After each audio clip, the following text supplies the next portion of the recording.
Today, we will be telling the story of the women's resistance of 1929, popularly called the Aba Women's Riot or the Aba Women's Uprising, or Ụmụnwaanyị. But this is the story of resistance. Welcome to today's episode of Mpàkó as we share the story of resistance, of power, of unity, and women's strength. None.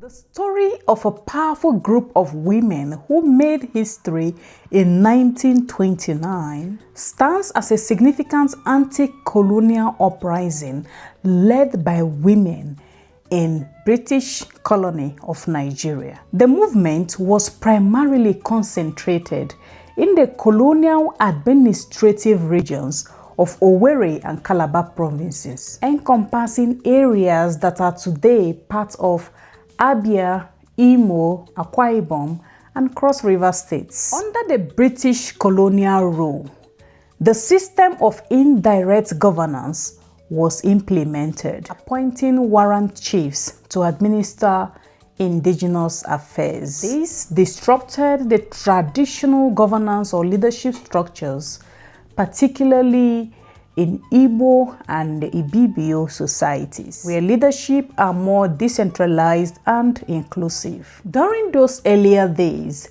the warrant chiefs often abused their power, leading to a wide spread of dissatisfaction, especially for people who were not used to the warrant chief system. Additionally, the colonial government's introduction of direct taxation on men in 1928 and rumors to extend taxes to women and even domestic animals exacerbated tensions. The women's resistance of 1929 was ignited by a pivotal encounter between Nwanyerụwa, a widow in the town of Oloko, and Nwanyerụwa, a census agent working under Warrant Chief Okugo. And Warrant Chief Okugo worked for his colonial masters, who appointed him as Warrant Chief.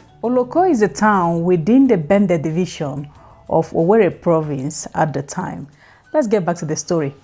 On November 18, 1929, Nwanyerụwa arrived Nwanyerụwa's compound to conduct census, a task already perceived by women in the town as a precursor to taxation. Remember, there was already tension about this incoming taxation on women. Nwanyerụwa arrived and instructed Nwanyerụwa to count her livestock and household members. Nwanyerụwa objected, questioning Nwanyerụwa whether his own widowed mother had been counted. The exchange then escalated, leading to a very serious heated confrontation. Following this incident, Nwanyerụwa reported this confrontation by Nwanyerụwa to a gathering of women already concerned about the potential taxation. Using traditional communication method, such as sending palm front, the women mobilized others from surrounding areas, including Ngwa and Umuahia, and utilizing the traditional protest method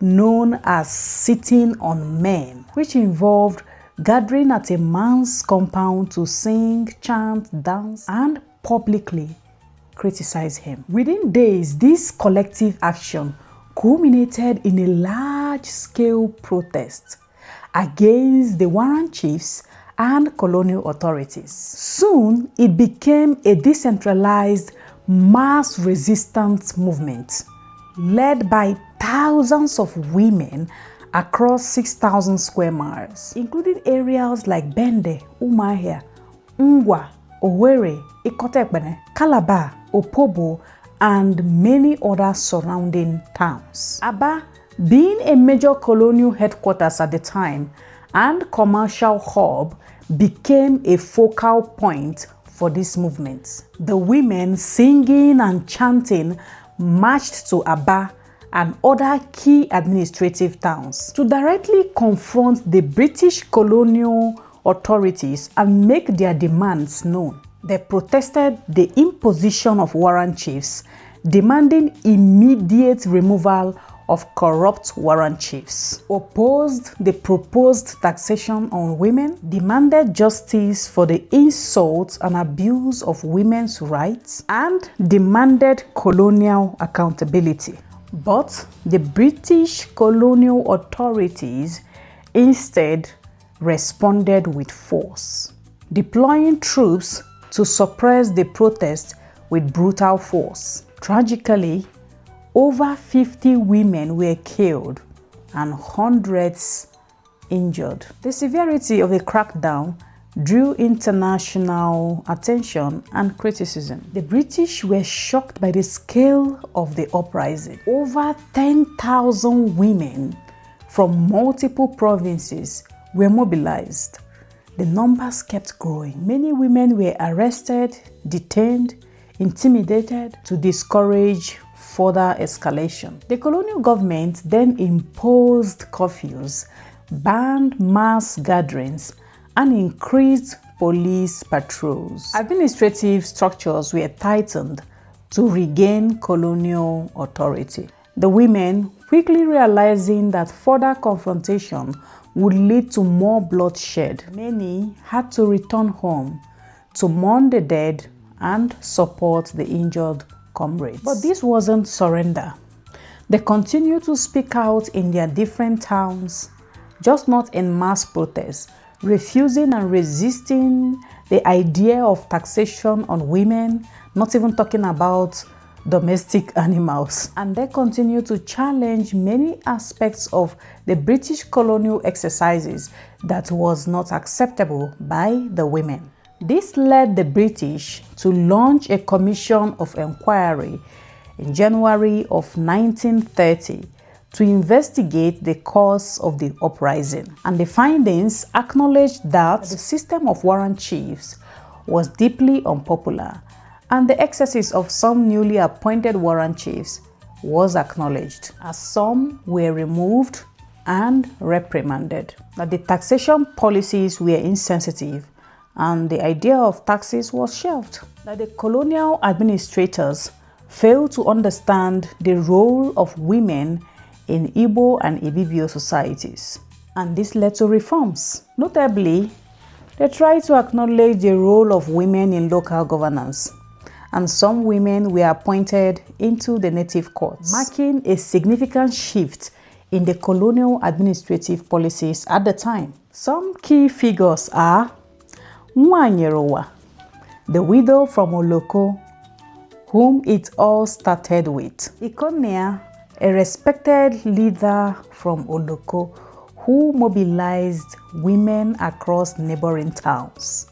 Nnete Okorie from Akwete, Ndoki. She led the protest in Bende Division and was later imprisoned by the British. Madam Mary Okezie, though young at the time of the uprising, she later became an important voice, documenting and advocating for women's rights in the aftermath. Madam Ikonia, another influential leader in the Umuahia and Ungwa zones during the time of the protests.